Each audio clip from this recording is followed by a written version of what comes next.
फिर से साथ आ रहे नीतीश और कुशवाहा। नीतीश जी के साथ हम लंबे कालों तक साथ रहे हैं। व्यक्तिगत रूप से संबंध मेरे तब भी थे, आज भी हैं, आगे भी रहेंगे। इसमें कहीं कुछ इफ बट नहीं है। अभी से दूर मत करिए, अभी से मान लीजिए तो डेट उठ तो बाद में का सवाल है। नजदीक में रहे हैं, नजदीक में हैं, नजदीक में रहें। 14 मार्च को जेडीयू में आरएलएसपी का होगा विलय।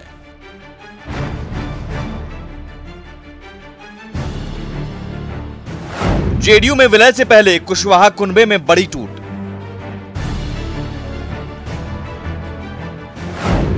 प्रदेश अध्यक्ष समेत आरएलएसपी के कई नेता आरजेडी में शामिल। तेजस्वी का दावा, आरएलएसपी का हुआ आरजेडी में विलय। सभी लोग जो हैं, एक तरह से आप कह सकते हैं कि राष्ट्र अध्यक्ष जो उनके उपेंद्र कुशवाहा जी हैं, उनको इन्होंने बाहर करके पार्टी ने राष्ट्रीय जनता दल में विलय करने का काम किया है। आरएलएसपी में एकमात्र केवल अकेले अब उपेंद्र कुशवाहा जी ही बचे हुए हैं। सबके नीतीश, फिर कुशवाहा पर कैसी लड़ाई? नमस्कार, स्वागत है आपका। आप देख रहे हैं बहस बिहार की। मैं हूं आपके साथ सुमित झा। बिहार की सियासत में दोस्ती और दुश्मनी को लेकर जितने प्रयोग हुए हैं, किसी और राज्य की सियासत में शायद ही इतना हुआ होगा, कम ही हुआ होगा इससे। क्योंकि यहां कब कौन दोस्त दुश्मन बन जाए और कब कौन दुश्मन दोस्त बन जाए कहा नहीं जा सकता। अब तक के बिहार की सियासी इतिहास में हाल के दिनों में खासतौर पर यही देखने को मिला है। आरजेडी जेडीयू कभी दुश्मन, कभी दोस्त, फिर दुश्मन। बीजेपी जेडीयू कभी दोस्त दुश्मन फिर दोस्त। और अब उपेंद्र कुशवाहा जो कभी नीतीश के साथ ही थे, फिर अलग हुए और अब एक बार फिर से नीतीश कुमार के साथ आने के लिए तैयार हैं। और सूत्रों के हवाले से खबर है कि 14 मार्च को औपचारिक तौर पर विलय होगा आरएलएसपी का। लेकिन उससे पहले कुशवाहा की पार्टी में बड़ी टूट। आरजेडी ने अपने साथ कई नेताओं को शामिल कर लिया है। इसमें प्रभारी प्रदेश अध्यक्ष वीरेंद्र कुशवाहा समेत जिला प्रकोष्ठ समेत कई छोटे मोटे सभी बड़े नेता, यहां तक कि आरएलएसपी में तेजस्वी का दावा है कि उपेंद्र कुशवाहा को छोड़कर अब कोई बचा नहीं।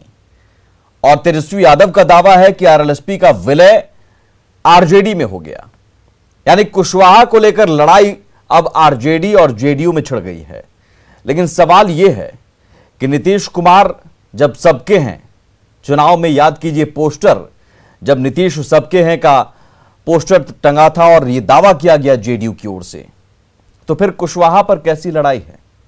और चुनाव के समय जब यह लड़ाई थी, उस वक्त उपेंद्र कुशवाहा न सिर्फ जेडीयू के साथ थे न आरजेडी के साथ थे। और उपेंद्र कुशवाहा की पार्टी ने 99 सीटों पर चुनाव लड़ा, एक भी सीट हासिल नहीं हुई, 1.8% वोट सिर्फ हासिल हुआ। अब इस लड़ाई को समझने की कोशिश करेंगे आज बहस बिहार की में। और हमारे साथ जो खास मेहमान मौजूद हैं, सबसे पहले आपका उनसे परिचय करवा दें। हमारे साथ मौजूद हैं अफजल अब्बास हैं जेडीयू की तरफ से, अजय कुमार हैं कांग्रेस की तरफ से, फजल इमाम मलिक हैं आरएलएसपी की तरफ से। हालांकि आरएलएसपी को लेकर फजल साहब, ये अब आप बताइए, तेजस्वी यादव का दावा है कि आरएलएसपी तो खत्म हो गया, आरएलएसपी का विलय आरजेडी में हो गया। हाँ जी सुमित जी, सबसे पहले तो यह है कि हम सियासी बात शुरू करें उससे पहले बिहार के लिए जो बड़ी खबर आज की थी कि वो एसटीईटी अभ्यर्थियों का रिजल्ट आया।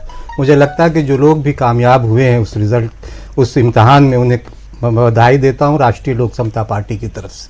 अब सियासत की बातें देखिए, सियासत में ये कोई पहली घटना तो है नहीं, पहली बार कोई पार्टी में टूट हुई है। राष्ट्रीय जनता दल को भी ख़त्म हो जाना चाहिए था। चुनाव से पहले कई विधायक एमएलसी उनके जेडीयू में चले गए थे। और रही एक पुरानी फिल्म का एक बहुत अच्छा संवाद याद आता है, शायद आपने भी वो फिल्म देखी हो, कि चिनाई सेठ जिनके घर खुद शीशों के होते हैं वो दूसरों के घरों पर पत्थर नहीं मारते। जिस भाषा का इस्तेमाल उन्होंने किया है तेजस्वी यादव ने, उन्हें उससे बचना चाहिए। तो जो सियासत में इस तरह की चीज़ें होती है। और कई लिस्ट में हमने देखा, कई नाम जो देखे, एक हमारे यहाँ का कोई बेरोजगार प्रकोष्ठ भी था। ये आज मैं, चूँकि मैं स्थापना काल से पार्टी में जुड़ा हुआ हूँ और आज भी राष्ट्रीय लोक समता पार्टी, अभी मैं जब आपसे बात कर रहा हूँ तो राष्ट्रीय लोक समता पार्टी का वजूद अपनी जगह 100% है। तो मैं ये कह रहा हूँ कि कोई बेरोजगार प्रकोष्ठ भी था, इसकी जानकारी नहीं। कई ऐसे नाम हैं उसमें, राष्ट्रीय बुद्धिजीवी प्रकोष्ठ के कोई पदाधिकारी भी शामिल हुए हैं। वो पदाधिकारी कब बने, किसने बनाए, मुझे लगता है कि इन सब चीजों पे बात अच्छा, होनी चाहिए। आप कह रहे हैं कि जो नेता शामिल हुए वो एग्जिस्ट ही नहीं करते हैं, वो प्रकोष्ठ एग्जिस्ट ही नहीं करता है आरएलएसपी में। कोई प्रकोष्ठ एग्जिस्ट ही नहीं है, कोई प्रकोष्ठ एग्जिस्ट ही नहीं करता, कोई बेरोजगार प्रकोष्ठ था ही नहीं। राष्ट्रीय बुद्धिजीवी प्रकोष्ठ नाम का कोई एक ही अध्यक्ष थे जो बहुत कई महीने पहले उन्होंने छोड़ दिया था, उसकी कोई कमिटी नहीं थी।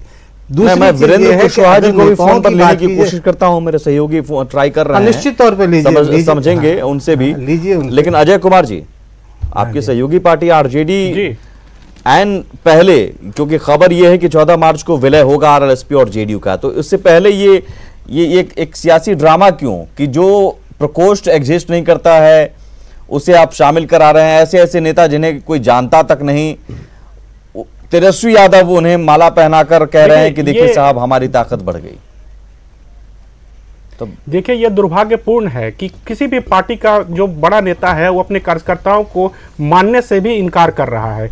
शायद ये एक बड़ी सियासत की बड़ी चाल चलने के चक्कर में इन लोगों ने कार्यकर्ताओं को सम्मान देने का जो नया तरीका सीखा है कि उन्हें यूज करें और थ्रो के बारे में तो उनको पता होगा ना, फजल साहब को पता होगा, इसलिए वो कह रहे हैं कि कोई प्रकोष्ठ था ही नहीं। हमारे साथी ने भी बताइए, फजल साहब बताइए। प्रकोष्ठ ही नहीं है तो बताइए, जो व्यक्ति सामने से आकर इस चीज को स्पष्ट कर रहा है कि मैं बुद्धिजीवी प्रकोष्ठ का व्यक्ति हूं और आपके यहां मैं ज्वाइन कर रहा हूं, तो ये एक असम्मान की भावना होगी। दुर्भाग्यपूर्ण है कि यूज एंड थ्रो की कोशिश जो नीतीश कुमार और आरएलएसपी अपमानित कर रहे हैं फजल साहब, आप निकल गए तो कार्यकर्ताओं को जी बिल्कुल कार्यकर्ताओं को अपमानित किया जा रहा है। अपमानित और करने सबसे के बाद बड़ी बात यह है, सिंह गोयल से बात कीजिए ना, सबसे बड़ी बात यह है कि कितने प्रभारी बिहार में बदले भाई, कि सत्ता अपनी बात कीजिए, दूसरों की पार्टी के अंदरूनी मामले हैं। विपक्ष के आपके यहाँ क्या हो रहा है, आपके यहाँ क्या हो रहा है? शक्ति सिंह गोयल को यूज एंड थ्रो किया गया, आपके यहाँ किस तरह से मारपीट हो रही है कांग्रेस में, जो है अपना घर संभाले।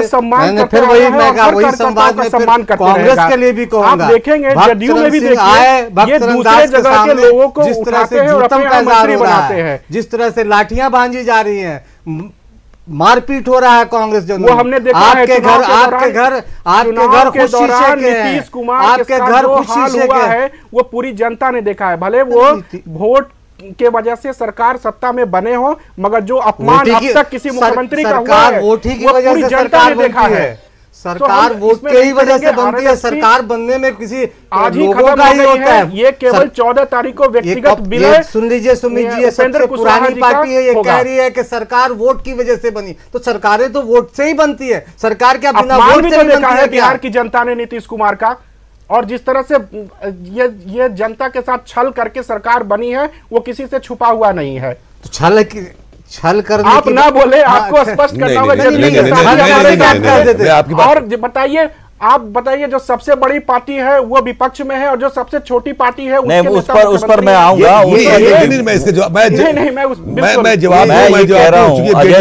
अजय जी, कांग्रेस में कौन सा प्रकोष्ठ है नहीं है ये आप बता सकते हैं? तो उसी तरह आरएलएसपी अपने पार्टी के बारे में बता रहा है, फजल साहब बता रहे हैं कि भाई ये प्रकोष्ठ था ही नहीं, बुद्धिजीवी कभी था ही नहीं। ये तो ये क्लियरिफिकेशन उस व्यक्ति को आकर स्वयं करना होगा कि वो किस प्रकोष्ठ में थे, मगर बगैर उनकी उपस्थिति तो आरएलएसपी की तरफ से आधिकारिक तौर पर बता रहे हैं ना, ये तो आरएलएसपी करेंगे ना। मैं आधिकारिक बयान दे रहा हूं, मैं पार्टी का प्रवक्ता हूं। आप अगर कर रहे हैं तो आप कांग्रेस की बात कीजिएगा, मैं अपनी पार्टी का आधिकारिक, कोई बेरोजगार प्रकोष्ठ हमारे अफजल साहब बताइए। नहीं थी उसकी।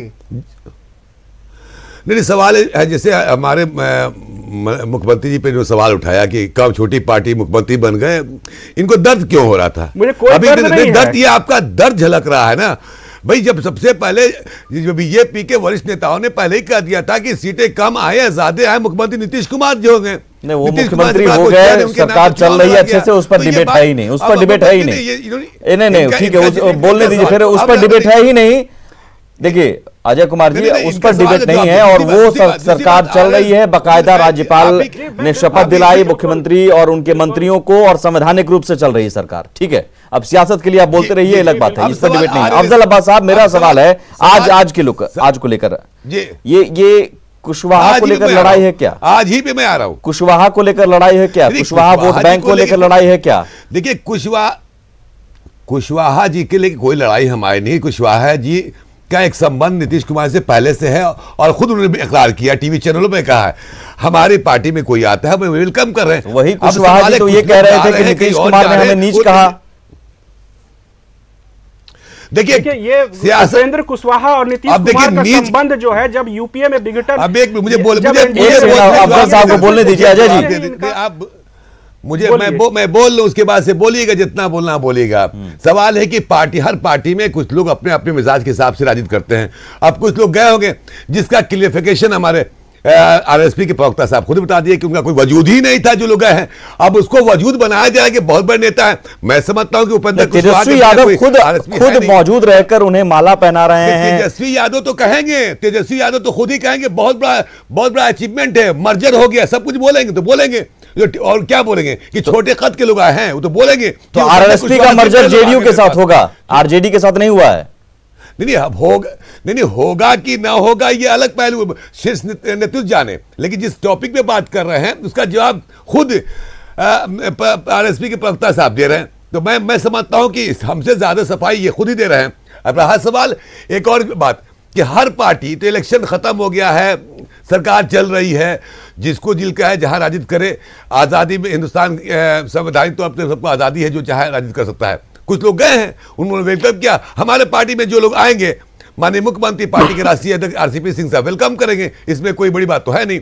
अब उपेंद्र कुशवाहा जी को सोचना है कब आएंगे नहीं आएंगे। उपेंद्र कुशवाहा, अच्छा फजल साहब मुझे बताइए कि आप सबको खारिज कर रहे हैं, बुद्धिजीवी प्रकोष्ठ नहीं था, चलिए ठीक है, बाकी इतने नेता, अब आप प्रधान महासचिव जो शामिल हुए हैं उन्हें नहीं जानते हैं क्या? वीरेंद्र कुशवाहा को नहीं जानते हैं क्या? तौर पर निश्चित तौर नहीं सबको जानता हूं मैं। वीरेंद्र जी की बात है या निर्मल जी की बात है, साथी रहे हमारे, हम इनको खारिज नहीं, लेकिन जो एक लंबी सूची जो जारी की है उसकी बात कर रहे हैं, मान भी रहे हैं और वीरेंद्र कुशवाहा तो चले गए ना।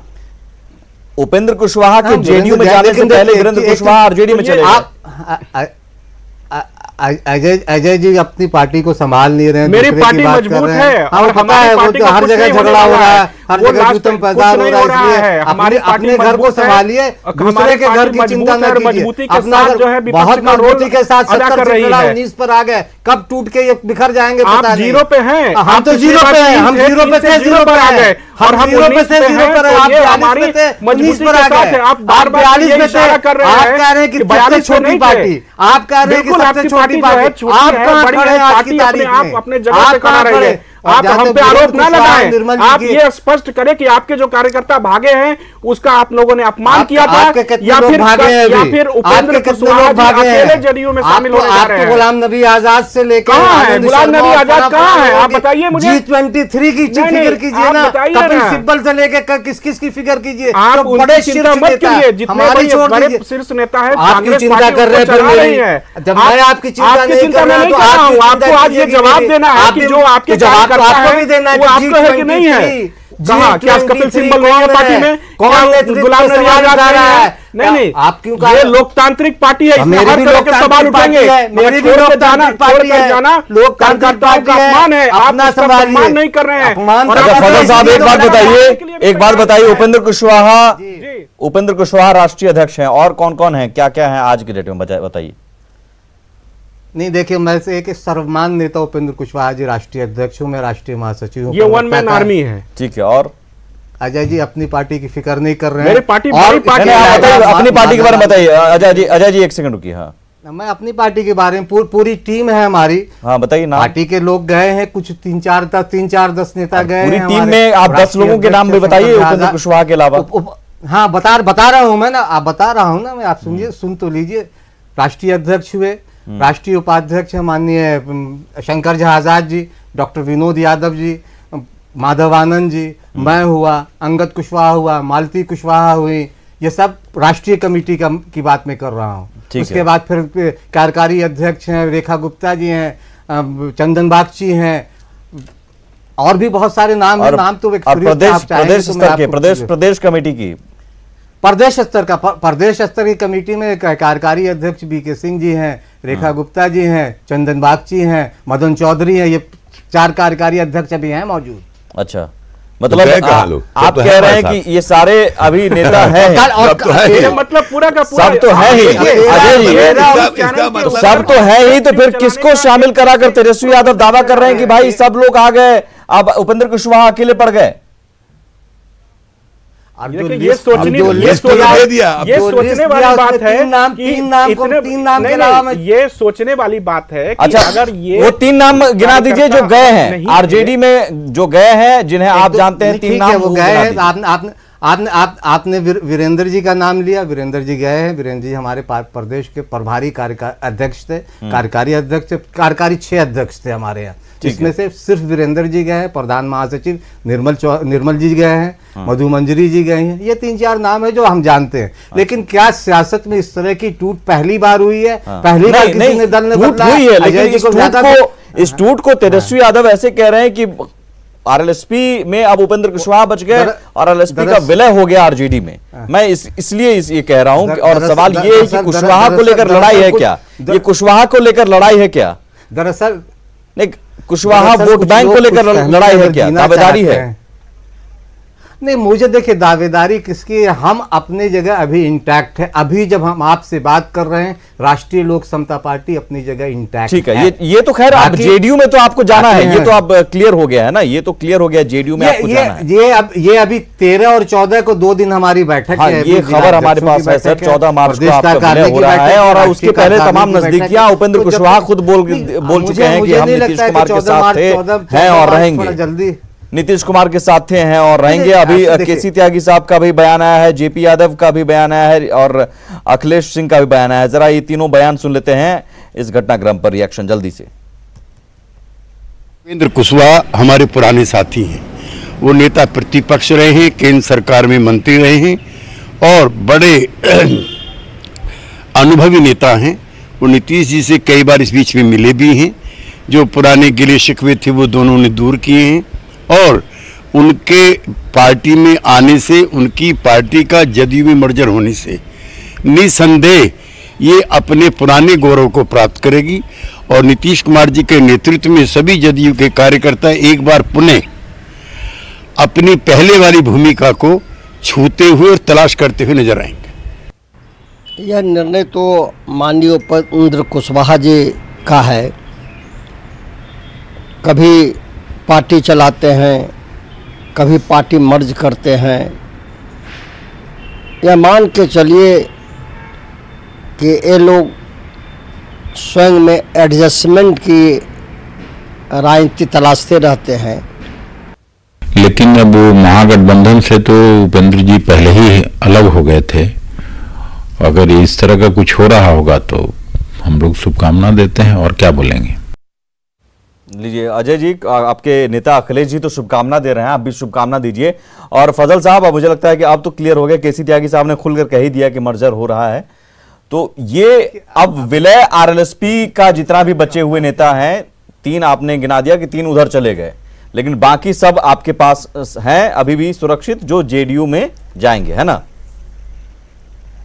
नहीं, अभी कहां जाएंगे अभी आज हम आज भी नहीं कह सकते। है ना, तो साफ है, आप किसी त्यागी साहब ने कह दिया राष्ट्रीय महासचिव ये डिसाइडेड है, ये अब कहीं है नहीं, ये अजय जी डिसाइड कर रहे हैं। नहीं बिल्कुल, ये अजय जी डिसाइड कर रहे हैं। इनकी पार्टी का मैं डिसाइड करूंगा, मेरी पार्टी का ये डिसाइड करेगा। आज ये देश की राजनीति में 14 को बाकी लोग अलग हो जाएंगे, मतलब क्या हो जाएगा, ये होगा कि नहीं, अपना घर संभालिए। G23 का क्या होगा, G23 का क्या होगा, आजाद साहब का क्या होगा, घर कैसे अपमानित करके निकाला, अपमानित करके कैसे निकाला, अपने आप अपमानित कर रहे हैं आजाद साहब अपने नेता को। देखिए किसी से मिलते नहीं है राहुल गांधी किससे नहीं मिलते हैं, कोई कार्यकर्ता लोकल। आप चले जाइए, पिछले 3 महीने से राहुल गांधी तमिलनाडु और केरल में जनता के बीच घूम रहे हैं, और आप कह रहे हैं कि 6 महीना से नहीं मिलते हैं। तमाशा कर रहे हैं। आप बताइएगा कि आपकी पार्टी का अस्तित्व है 14 के बाद। आप देखिएगा ना, आप अपना वो कहलाएंगे कि आरएलएसपी ये तो जेडीयू की तरफ से तय हो गया। अब अच्छा फजल साहब एक सेकंड रुक जाइए, अजय जी रुक जाइए, ये तो तय हो गया, इसमें क्या बहस करना, मर्जर हो रहा है। अब 14 मार्च को ना हो, 15 मार्च को हो, अलग बात है, लेकिन 14 मार्च की तारीख अभी तक हमारे पास है। और किसी त्यागी साहब ने बयान दे दिया कि मर्जर हो रहा है। अफजल अब्बास साहब, एक सेकंड सर, अफजल अब्बास साहब, ये मर्जर की जरूरत क्यों पड़ी? क्या उपेंद्र कुशवाहा की जरूरत आपको है, या वाकई नीतीश कुमार जब सबके हैं, जो नारा आपने दिया था चुनाव से पहले, जब सबके हैं तो फिर लव कुश कुर्मी कुशवाहा, आपके प्रदेश अध्यक्ष भी उपेंद्र कुशवाहा, उमेश कुशवाहा, तो आखिर फिर से क्यों उस पर जोर दे रहे हैं? नहीं, अगर चूंकि उपेंद्र कुशवाहा जी कद्दावर नेता हैं और हाल के दिनों में आपकी सियासी रणनीति जितनी भी है वो लव कुश को लेकर ही बनी है। मैं जवाब दे दूं, मैं आपके सवाल का जवाब दे दूं। आप एक सवाल का जवाब दे, दूसरा सवाल पूछ लीजिए। कद्दावर नेता, जाहिर सी बात है, माननीय मुख्यमंत्री से बहुत क्लोज रिलेशन रहा है, एसोसिएट रहा है। अगर हर पार्टी चाहती है कि अपना कुनबा बढ़ाएं, अपना जनाधार बढ़ाएं, अगर बिछड़े हुए साथी एक साथ आ जाए तो उसमें एतराज क्या बात है? अच्छी बात है, हम तो वेलकम कर रहे हैं। अब ये फैसला उपेंद्र कुशवाहा जी को, माननीय मुख्यमंत्री जी को, आरसीपी सिंह से आपको लेना है, हम इसमें कुछ नहीं है। लेकिन जो टीवी चैनल पर बयानात आ रहे हैं उससे जाहिर है कि वो जल्द से जल्द जेडीयू में शामिल होंगे, क्योंकि उनका बयान है। और त्यागी साहब ने भी कह दिया, जो पार्टी के राष्ट्रीय प्रवक्ता भी हैं, तो हम तो वेलकम करेंगे जितने लोग भी आए। देखिए, पार्टी बड़ा करने के लिए दिल बड़ा होना चाहिए, तो हम अगर जो लोग मेरे साथ आते हैं तो उसका वेलकम है। 43 पर आने के बाद ही आपको कुशवाहा जी की क्यों याद आई? इससे पहले आप 100 के पार थे तो याद नहीं आया? नहीं, ऐसी बात नहीं है। 100 के पार भी अभी जरूरत है, पार्टी को बड़ा करने की जरूरत है, पार्टी अब छोटी हो गई है। नहीं, पार्टी देखिए, पार्टी की जरूरत देखिए, हमारा परसेंटेज वोट उठा के देख लीजिए। अगर सीटें कम आने से हमारी क्षमता को अब कम ना आपिए, अब किस परिस्थिति में सीटें कम आई वो भी आपको पता है, आपसे छुपा है नहीं। आप हमेशा देख रहे बिहार को अच्छी उपेंद्र कुशवाहा जी का भी मैं अगर देख लूं तो ज्यादा फर्क तो नहीं पड़ेगा आपके पास आने से। क्यों फजल साहब, आपने खुद कहा कि जीरो थे और जीरो ही रहेंगे, जीरो ही हैं, रहेंगे नहीं। अभी कोई चुनाव तो है नहीं, अभी कोई चुनाव तो होने नहीं जा रहा है।